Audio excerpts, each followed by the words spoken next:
সবচাইতে বেশি জান্নাতে প্রবেশ করাবে যে আমল, বিষ্ণু বললেন, এক হচ্ছে আল্লাহর ভয়, আরেক হচ্ছে সর্বোত্তম আচরণ। প্রিয় ভাইরা, ইসলামের মেজাজটাকে চিনে নেন, ইসলামের এসেন্সটাকে বুঝে নেন।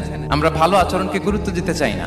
অনেক নামাজি লোক দেখবেন নামাজ পড়তে পড়তে কপালে কালো দাগ ফেলে দিচ্ছে, বাসায় বউয়ের সাথে খারাপ আচরণ করে, খিটখিটে মেজাজের, প্রতিবেশীর সাথে শুধু ঝগড়া, কলিগদের সাথে ঝগড়া, মারামারি, দুঃসম্পর্ক, এরকম আছে না? নাই বলেন, আছে না? কিন্তু নামাজি, অনেক বড় হাজি, একদিনও কোরআন তেলাওয়াত মিস হয় না।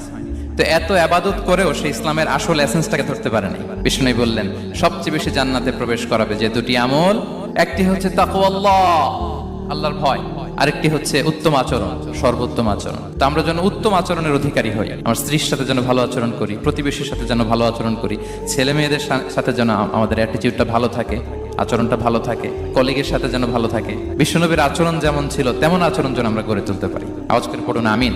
সুনানে আবু দাউদের এক